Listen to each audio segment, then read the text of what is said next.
Line in.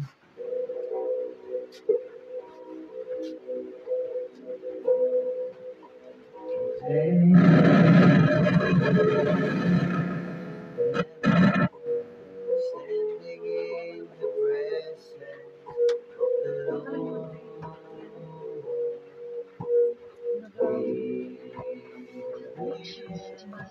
reward those who The Bluetooth device is connected successfully. accept Him.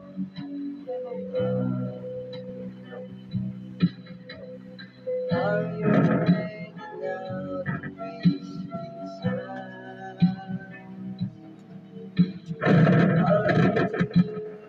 Line in.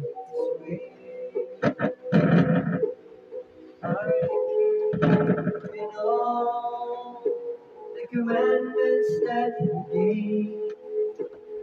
Are you ready? The Bluetooth device is ready to pair. The Bluetooth device is connected successfully. Oh, great time that He has given. Spread the days with Jesus in your heart. Pray, always in the Spirit, always giving glory to His name. Are you ready now to face Jesus? Are you doing now His will? Are you keeping all the commandments that He gave? Are you ready now to face the Lord? Are you ready now to face Jesus? Are you doing now His will? Are you keeping all the commandments that He gave? Are you ready now to face the Lord? Oh, are you ready now to face the Lord? Oh, are you ready now to face the Lord? Are you ready now to face the Lord?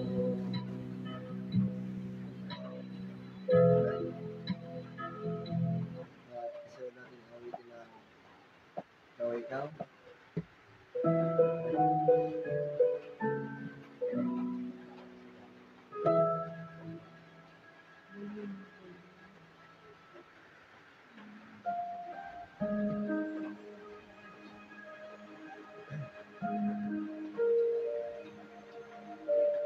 Awitin natin ikaw. Pagkakap na sa pangalangin.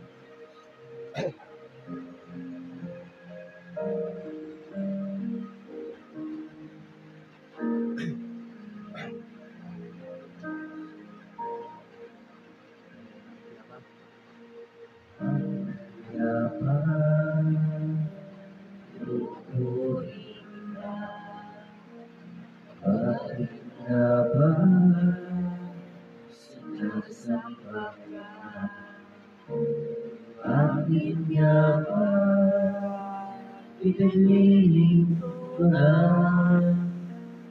Bakit pinasasalamatan? Bakit nga ba pinupuri kita? Bakit nga ba sinasaktan ka? Bakit nga ba pinipiling ko ba? Bakit pinasasalamatan? Nais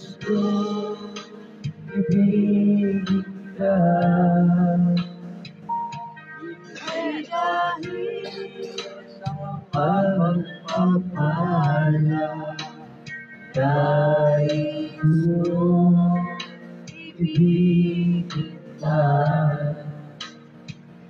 hindi dahil sa himala. Nais kong ibigin ka, dahil sa ikaw ay lahat. Mahal kita, O Diyos, walang iba.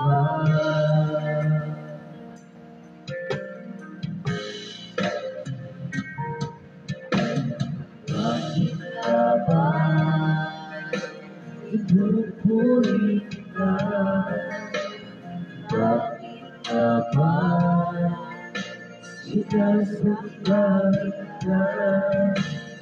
Bakit nga ba pinaglilingkuran? Bakit pinasasalamat?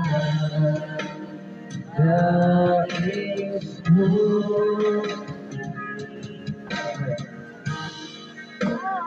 ibigin ka, hindi dahil sa pagpapala. Nais mo ibigin ka, hindi dahil sa himala. Nais ko ibigin ka, dahil sa ikaw ay lahat.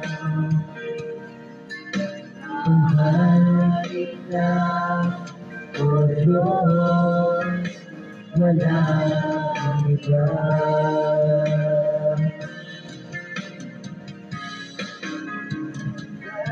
Nais ko ibigin ka, hindi dahil sa pagpapala. Nais ko ibigin ka, hindi dahil sa himala.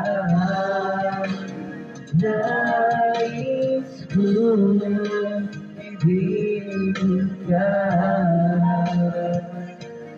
dahil sa ikaw ay lahat. Mahal kita, O Diyos, walang iba.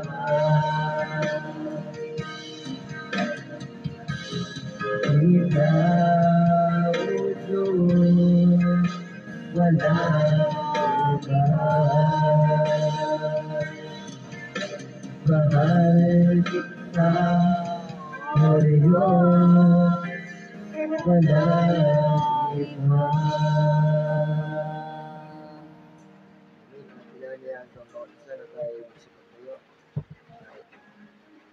Tayo manalangin. Diyad sa ating ito, salamat kami na kahit maraming pagsubok man, maglang sa amin, Lord, na ito na patuloy ang iyong gawain, Lord, ay hindi po inayaan, Lord, na hindi kami Panginoon, na nakalagpas, Lord, sa bawat pagsubok, mga problema po ng harap namin, Lord.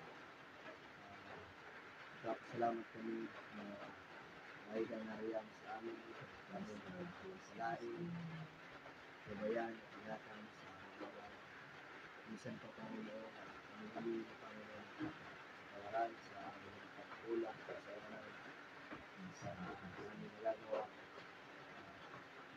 Lord, tulungan mo kami na naway maging sulumpay ang aming mga hinahanap, Lord, ang aming mga gawain, Lord,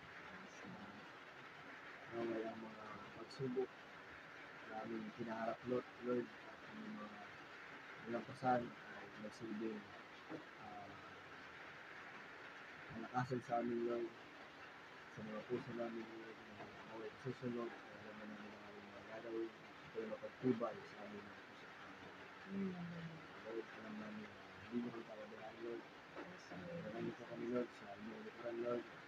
Ang kayo ay mauna, Lord, sa Lord, sa amin, Lord, sa atin ito, Lord, sa nagsasalita, Lord, sa lalatan, Lord, sa akin din po, Lord, na maawit, Lord, kapaawit, Lord. Alam ko po, Lord, na itong lahat, Lord, ay hindi namin ginusto, Lord, kundi ito plano niyo, Lord. Salamat po, Lord, sa lahat, Lord. Minsan po, Lord, binabalik namin Lord, kasalamat sa iyo. Bago tayo dumako sa preaching ay awitin muna natin ang Great is the Lord. Tayo dumako sa preaching. Amen.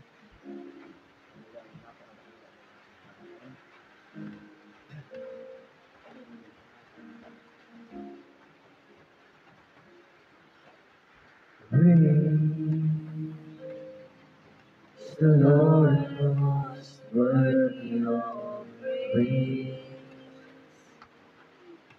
The city of our God, the holy place. Joy of the world.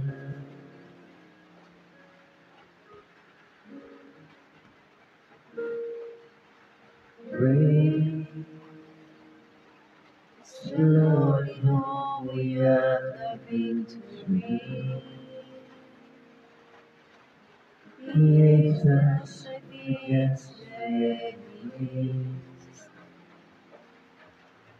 We bow down.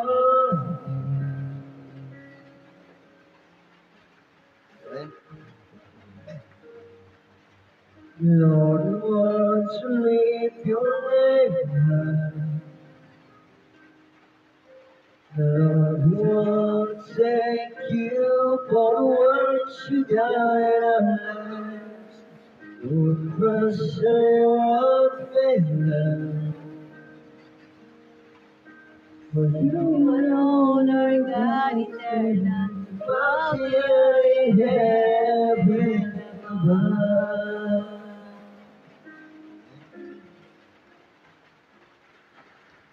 Praise the Lord and most worthy of praise. The city of our God, the holy place. The joy of David.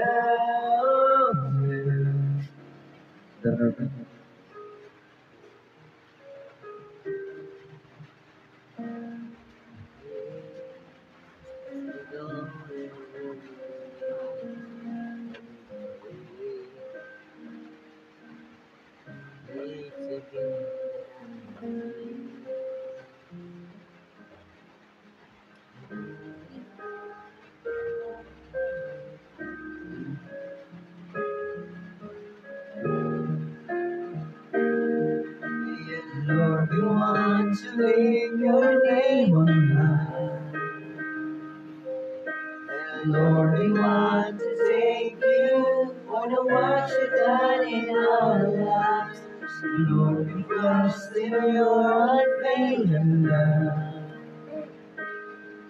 For you alone are God eternal, while the earth and heaven above. And Lord, we want to lift your name on high.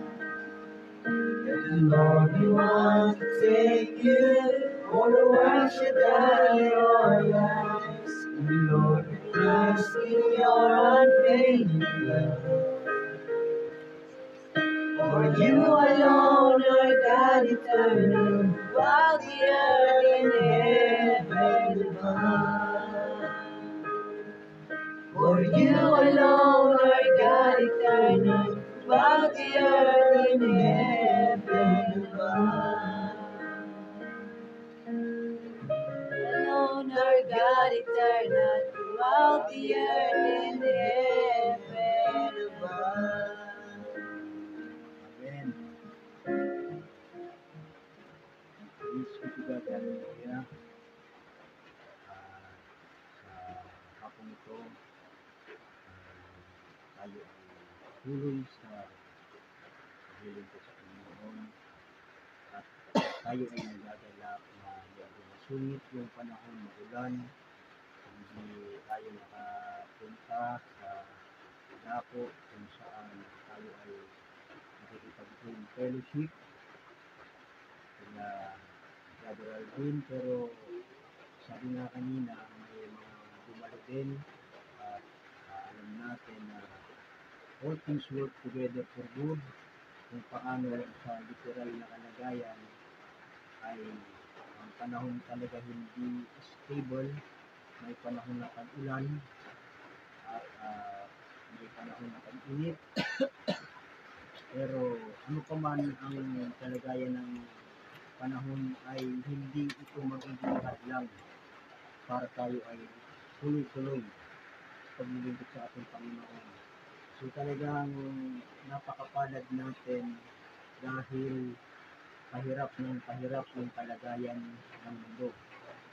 Hindi na talaga ito magbabago at tayo naman sa kabila ng lahat ng kaganapan, kabuluhan, kahirapan ay ang kapalit nito para sa atin ay kagalakan. Dahil alam natin na tayo ay patungo na sa nalalapit na pagtatapos ng kwento ng kasaysayan ng mundo. So, anything that has a beginning ay mapupunta sa katapusan, sa ending. Pero tayo, we are a parte tayo ng ating Panginoon. Therefore, we are eternal na mga nilalang. Hindi tayo bahagi ng temporal na kaisipan. Galing tayo sa walang hanggan at tayo ay nasa walang hanggan pa rin na kalagayan. In spiritual standpoint, we are already resurrected. So, pag resurrection kasi yung pinag-usapan, ay proseso yan mga kapatid. Kaya sinabi kong spiritual na kalagayan, tayo ay already resurrected. Dahil nung na-recognize natin yung minsay sa ating kapanahunan, sabi nga, if any man be in Christ, he is a brand new creation. Tayo ay naging isang bagong nilalang. Yun yung scripture regarding sa ating totoong identity. Na tayo ay hindi nilinis, hindi pinakinis, kung hindi tayo ay naging bagong nilalang. Amen. Bagong creation na na-display sa pamamagitan ng ating new birth or spiritual birth. Amen. So,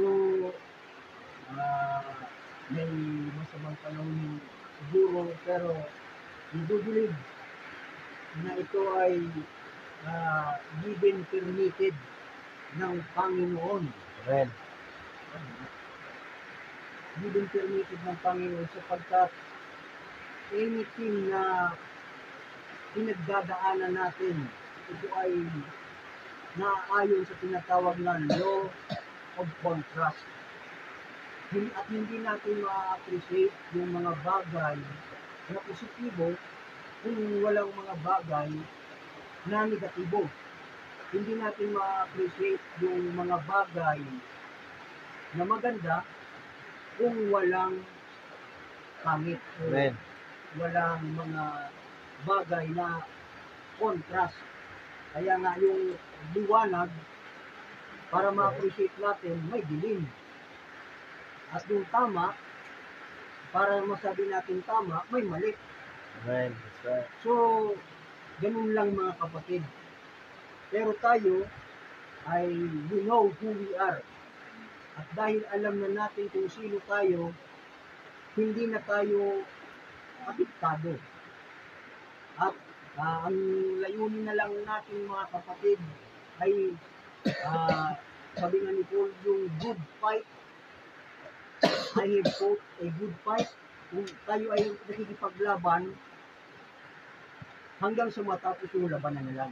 Pero alam natin na tayo ay already a winner. Panalo na tayo. Dahil ang nanalo sa atin is yung ating Panginoon. Amen. Yan yung nanalo para sa atin. At kiniklaim na natin yung victory na yon. Mayroon victory na nasa atin na we are more than conquerors. Kaya in God, nothing can separate us from the love of the Lord. Amen.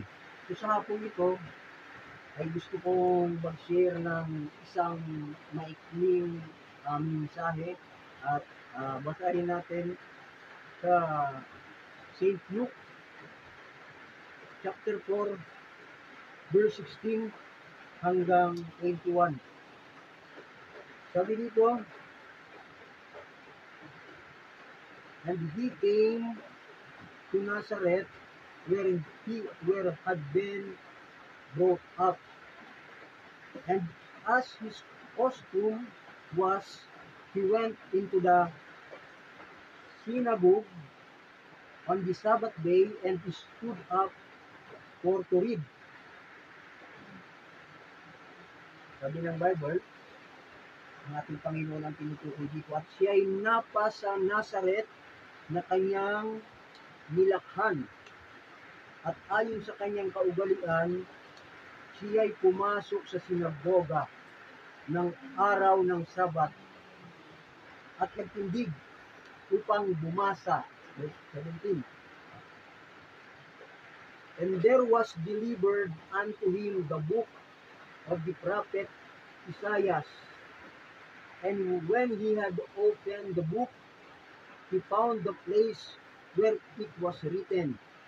So, sa Tagalog, at ibinigay sa kanya ang aklat ng propeta Isaiah, na binuklat niya ang aklat, nasumpungan niya ang dakong pinasusulatan.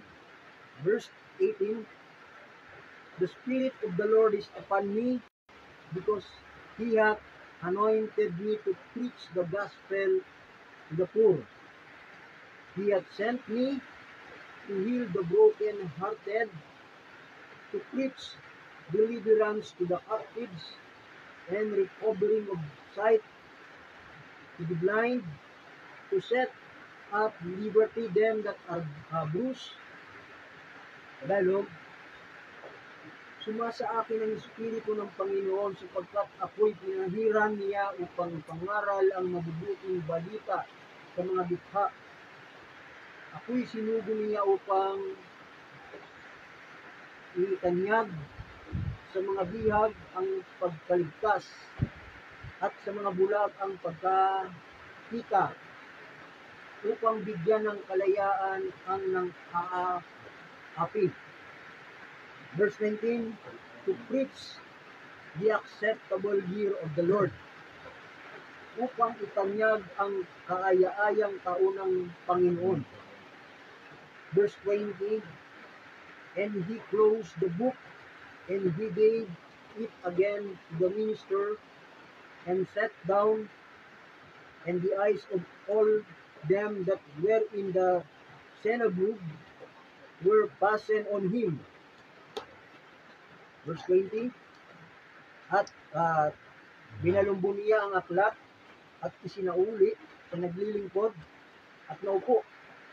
At ang mga mata ng lahat ng nasa sinagoga ay nangakatitig sa kanya. The last verse, and he began to say unto them, this day is this scripture fulfilled in your eyes. Sa Tagalog, mga kapatid, at siya ay nagpasimulang magsabi sa kanila, ngayon naganap ang kasulatang ito sa inyong mga pakinig. So, pagpalain o ang Diyos ang magdagdag ng bendisyon ng pagpapala sa pagkabasa ng kanyang banal na salita. So, yung subject natin sa hapon ito is this day, this scripture is fulfilled So, ayon sa binasa natin mga kapatid, si Jesus, nung siya ay pumasok doon sa sinagoga, ito yung religious part, kung saan ito ay place of worship para sa mga Hudyo. Ibig sabihin na andun yung mga religious people, mga tao na so-called religyoso sa kapanahunan nila. At binasa ng ating Panginoon yung isang bahagi ng Book of Isaiah 61, chapter 1, verse 1 and 2. At nung basahin ito ng ating Panginoon, sa verse 1, kung susundan natin, ay mapapansin natin na may bahagi na hindi binasa ng ating Panginoon o nilaktawan. At yung bahaging iyon mga kapatid, marahil ay magtataka ka. Bakit? Sabihan niya ay, nung basahin ito, galing ito sa Book of Isaiah, chapter 61, verse 1 and 2. Pero nung nasa kalagitnaan ng chapter 2, pinutol ng ating Panginoon at hindi niya itinulong. Susundan natin sa Book of Isaiah, chapter 61, verse 1 and 2, kung anong bahagi ba yung hindi binasa ng ating Panginoon o hindi niya itinulong yung kanyang pagbabasa. Sabi dito, the Spirit of the Lord is, God is upon me, because the Lord hath anointed me to preach the good tidings unto the meek. He hath sent me to bind up the brokenhearted, to proclaim liberty to the captives, and the opening of the prisons to them that are bound. Verse 1 yan ng Isaiah chapter 61. At pagdating dito mga kapatid, ito yung tinutukot ko na verse, yung verse 2, to proclaim the acceptable year of the Lord and the day. Ito yung bahagi na hindi natin napakinggan sa binasa natin. The vengeance of our God, to comfort all that mourn. Pinukol o nilaktawan yung bahagi na yung day of vengeance of our God. Bakit? Sabi ni Branham, sabi dito, how accurate is this scripture? If you will notice, this in Isaiah is where our Lord was reading from Isaiah 61, verse 1 and 2, but in the middle of the second verse of Isaiah, he stopped. Sabi ni Branham, sa kalagitnaan ng verse 2 ng chapter 61 ng Book of Isaiah, huminto where it said, the Spirit of the Lord is upon me to preach the acceptable year. So, siya ay anointed ng Spirit of the Lord to preach the acceptable year. Sabi ito, why? The other parts, to bring judgment. And that part, mga kapatid, Brother Branham said, didn't apply to his first coming. Kaya pala, hindi niya itinuloy yung pagbabasa, pinutol niya sa kalagitnaan dahil hindi ito applicable sa kanyang unang pagparito. And we all know that there are three comings of the Lord. Yung bahaging yun, mga kapatid, tatlong pagparito ng ating Panginoon, God is always perfected in three. Kaya yung tatlong pagparito na yun, mga kapatid, yun yung akumplituhan. Kung mapapansin natin, it takes a clear understanding para sabihin na ikaw ay may new birth. And all of the sudden, mga kapatid, kung hindi mo alam kung anong panahon ka, anong purpose ng iyong existence, hindi mo malalaman kung saan banda ka na. Marahil, yung sinasabing three comings of Christ, sabi nga, parating may mga bagay na hindi mo dapat gawin. Una, yung misinterpret. Ano yung misinterpretation? Halimbawa, yung sinasabi natin na three comings of the Lord.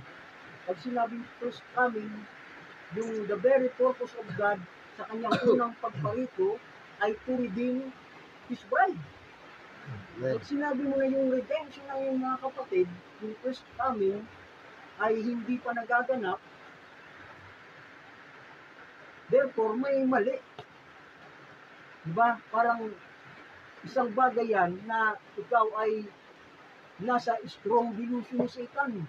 Ano yung delusion ni Satan? Ito yung matinding pandaraya ni Satan na papaniwalain ka sa isang bagay na hindi naaayon sa kapanahunan. Sabi nga, yung first coming, tapos na. Dumating ang ating Panginoon para i-redeem.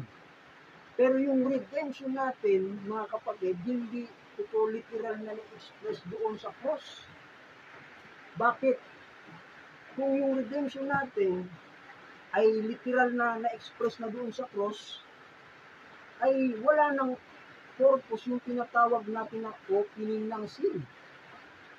Wala nang purpose yung isang bagay na sinasabi natin na third pull. And that third pull, mga kapatid, yung revealing of the word, yun yung expression literally ng ating atubusan. Bakit? The word redemption means to restore or buy back. So sa madaling sabi, mga kapatid, ang redemption, ang literal expression nito is when nung na-recognize mo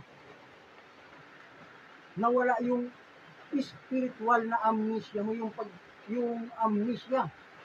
Na-recognize mo na ito pala ay hindi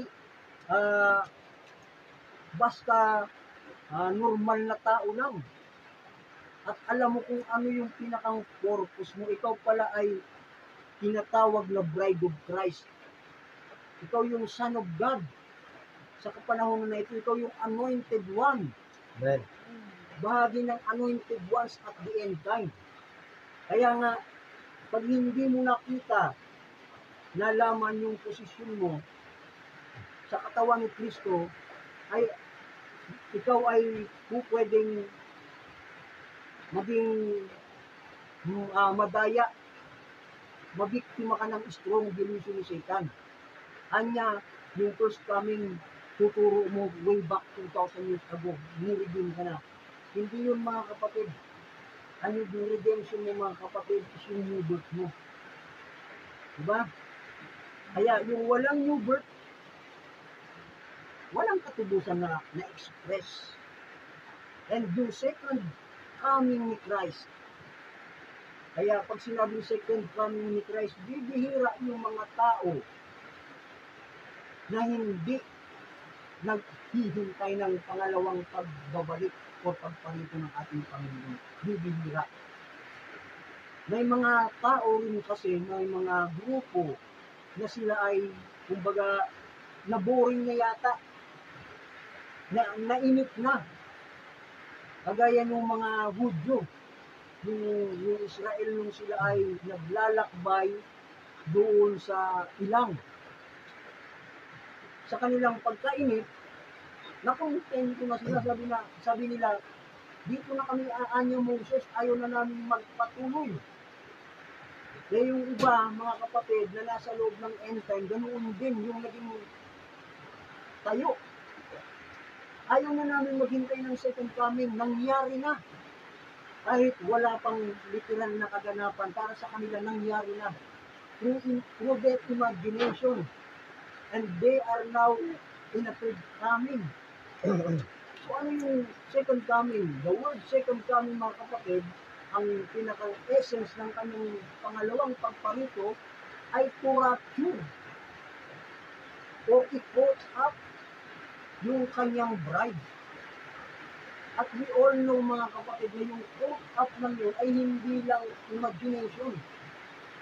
May literal translation tayo. Kung paano yung literal translation, sabi nga ni Brother Branham, pinaparalel sa naging experience ni Abraham at saka ni Sarah. Na before dumating yung pinangakong anak sa kanila, nagkaroon muna ng tinatawag na pagbabagong katawan. Body change.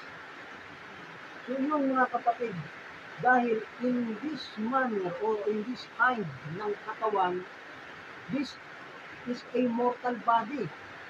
And alam natin na ang mortal body or human body ay hindi nakakapagmana ng kaharian, hindi makakapasok ng kaharian ng ating Panginoon. Bakit? This is a carnal and sticky nature pa rin. Dito sa flesh na ito, kaya nga dalawang katauhan ka. Kung paano yung inner man mo ay tinatawag na heavenly,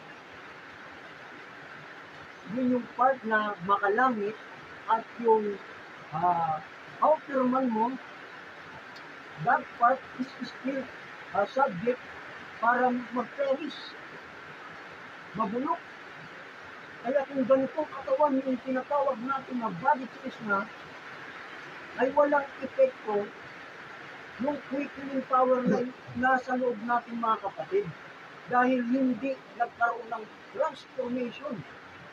Pero yung inner man natin ay already a finished product na sa loob. Yun yung sinasabi natin kanina na naging brand new creation ka na. You are a brand new creation in the same old temple. Right. Yung old temple lang yun, ang mangyayari, hindi ito wawasakin, hindi ito pupugnawin, hindi ito ibabasura lang, hindi ito basta-basta inilibing lang, na matutunaw na lang. Ito ay kinakailangan ng literal na resurrection. Right. At yung resurrection ng yun, from mortal to immortality ang pinangako ng ating Panginoon. Right.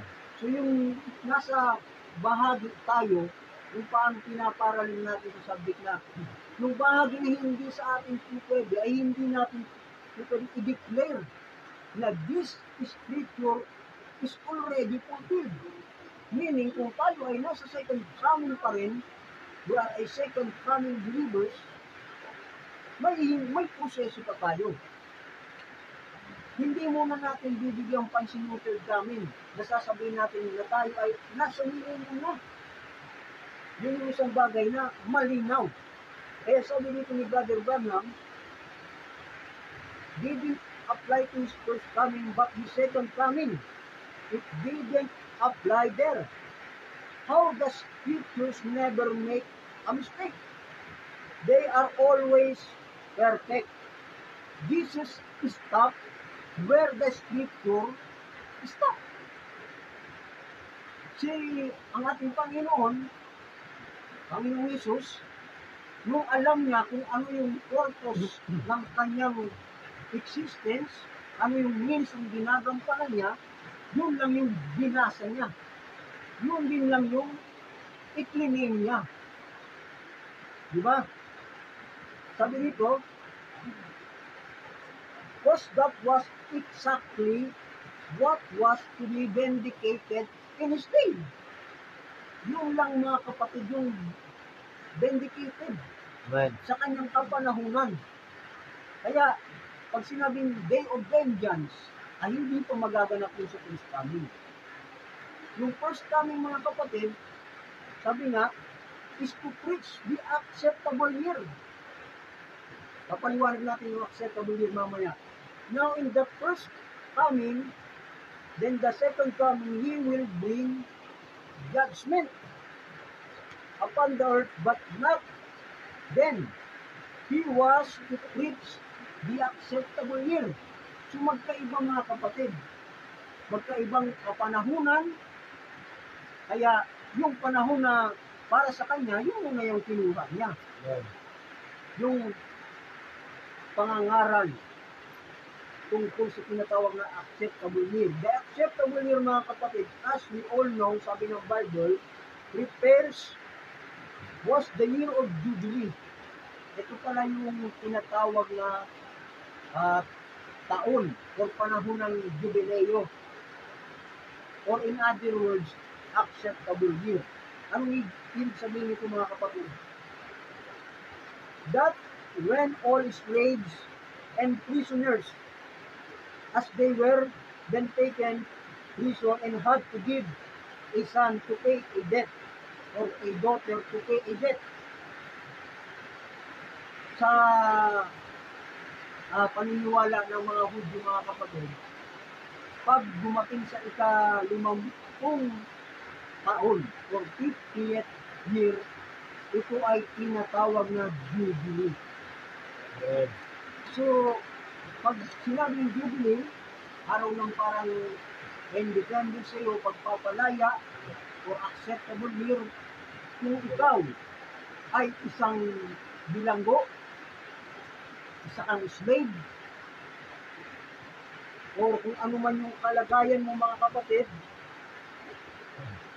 bibigyan ka ng pagkakataon. No matter how long they had been in bondage or how long they was supposed to stay there. Halimbawa, nasintensyahan ka ng habang buhay na pagkabilanggo. So pagdating ng Jubilee, taon ng Jubilee o acceptable year mga kapatid, kahit gaano pa katagal yung natitira mo na dapat mong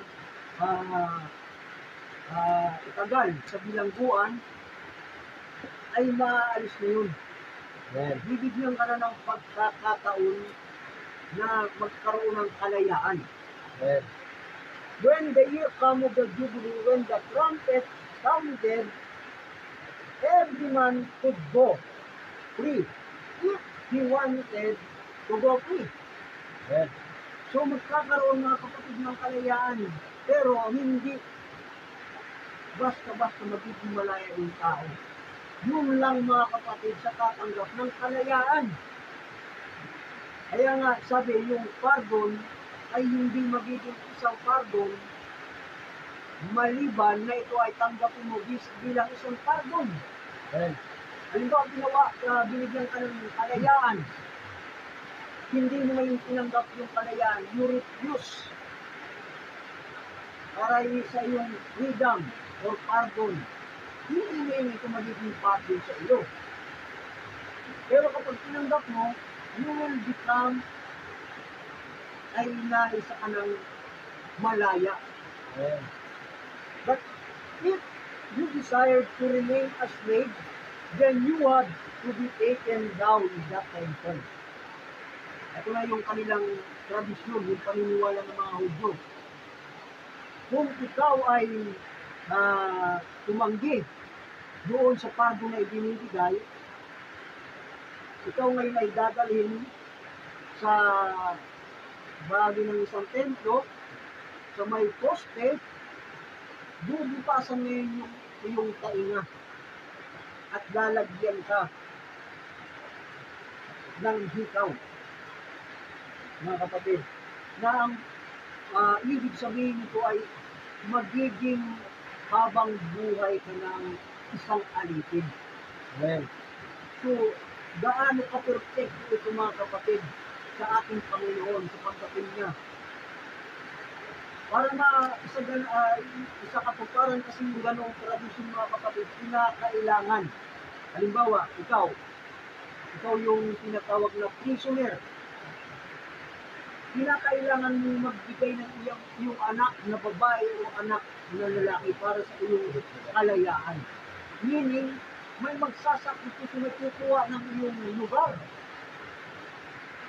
So, gaano ka-perfecto para sa ating Panginoon na tayo mga kapatid ay dating naging alipin. Kaya, nung hindi mo ma-recognize yung mensahe sa iyong kapanahunan, nasa grip ni Satan ka. Pero nung nag-sound yung gospel trumpet, nagkaroon ang Panginoon, nagpadala ang Panginoon ng anak. For God so loved the world that He gave His only begotten Son. And that Son, mga kapatid, is yung Son of Man. Yung katubusan. At yun yung naging kapalit. The only way, mga kapatid, na makuha mo yung carbon sa pamamagitan lang ng SOI ng yun. Outside ng SOI ng yun, ng Son ng yun, there is no remission of sin.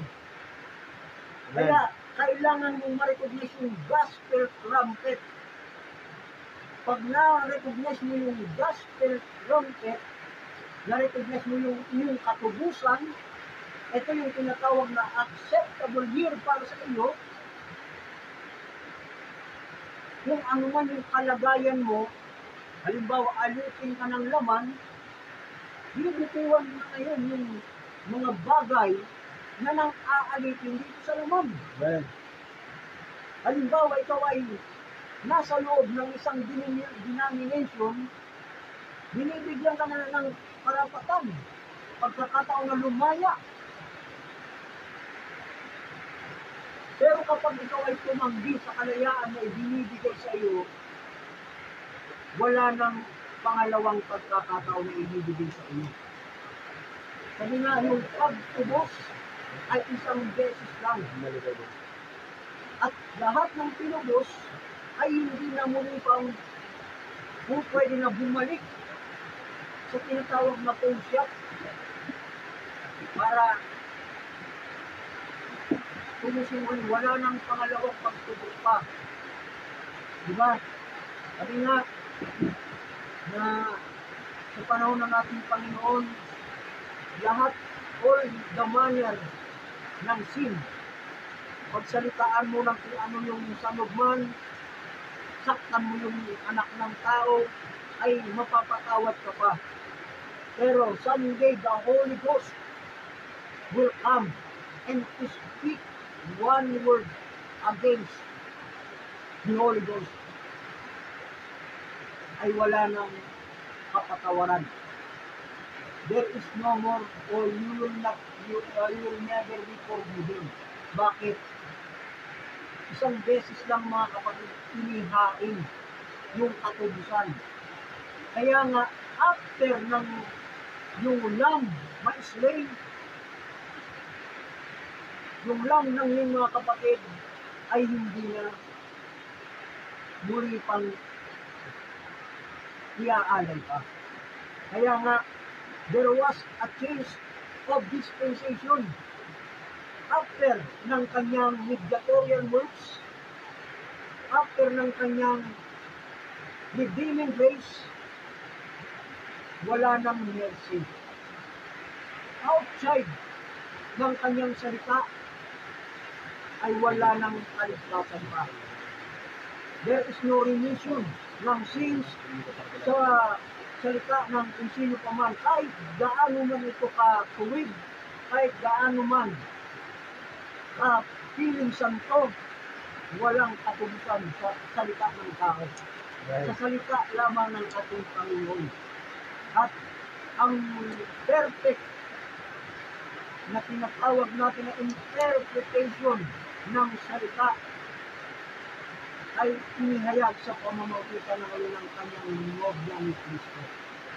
We are the written epistle that was read by all men. Kaya nga, pag mali yung basa, mali yung interpretation sa iyo, yun yung nagde-determine ng kaligtasan o destinasyon ng bawat individual. So, ikaw ngayon yung expression ng katubusan. Amen. Amen. Sabi dito, so medyo malakas ang ulan, konting siguro last quote na ito, mga kapatid. So yung thinking ng iba, kagaya ng pinapaliwanag natin, ay nag-a-advance because of their intellectual conception.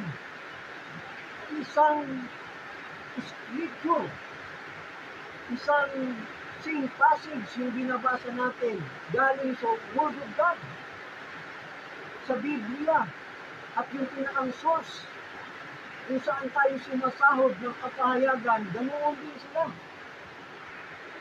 Yung tinatawag natin message of the hour, same messenger na pinapaniwalaan. Pero there is a vast difference between revelation and interpretation. Napakalawak ng pagkakaiba ng interpretasyon sa kapahayagan. Kaya nga dito mga kapatid, sabi ni Brother Branham, I read the scripture with a dozen or more evidence that we're living in the last days or last day.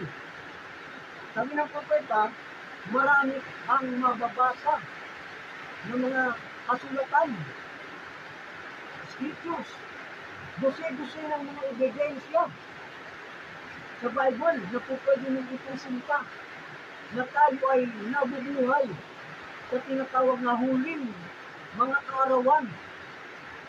Sabi dito, the generation that will see Jesus Christ return to the earth. Ito pala mga kapatid na tinatawag na last day. Ito yung generation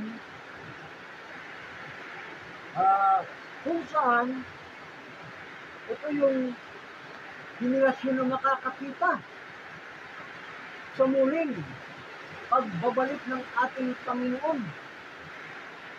And I say to you tonight again, this day, this scripture is fulfilled in your sight. Yung mga kapatid, this day, this scripture is fulfilled in your sight. Dahil nabanggit ng prophet na this generation that will see Jesus Christ return to the earth. Itong generation na ito, o pinabanggit ng prophet na itong generation na ito yung makakakita ng pagbabalik ng ating Panginoon. And then sinabi ng prophet na this day, this scripture is fulfilled. So ang interpretasyon ngayon ng mga so-called interpreter ng salita, o kita mo na niya sinabi ng prophet na sa araw mismo ito, itong kasulatan na ito ay nagagat na. Right. Pero ang tinutukoy dito ng prophet ay hindi pa dumadating. Malinaw na itong henerasyon na ito. Itong henerasyon na ito, maraming ebidensya na mababasa sa Bible na ito ay tinatawag na last day. At yung last day ng yun, yun yung makakakita sa muling pagbabalik ng ating Panginoon. Yun ngayon yung sinasabi ng this day, this scripture is fulfilled. Right. Hindi naman sinabi ng propeta na bumalik na ang ating Panginoon. Kung hindi, magaganap ito sa henerasyon na ito. Right. At there is no other generation, there is no other days. Yun na ngayon yung sinasabi ng prophet na tungkol sa this day, this scripture is fulfilled. Na-fulfilled na yun. Ano yung na-fulfilled na? Ito na yung last day. Ito na yung generation that will see the return of the Lord Jesus Christ. Sa madaling sabi, kung mayroong kang spiritual na paningin, makikita mo, may spiritual na pangunawa ka, maiintindihan mo ang tinutukoy ng prophet. Right. Hindi mo na kailangan i-interpret. Eh sinabi ng iba, wala na niya, dahil this scripture is fulfilled. Ano yung na-fulfilled? Ulitin natin. Yung last day na iyon na sinasabi na maraming ebidensya kang makikita na itong panahon ng iyon. At yung panahon na iyon na sinasabi ng prophet na last day, ito rin yung generation na makakakita ng kanyang pagbabalik. So hindi pa sinabing bumalik na, nangyari na, hindi ang nangyari ay yung generation na ito na.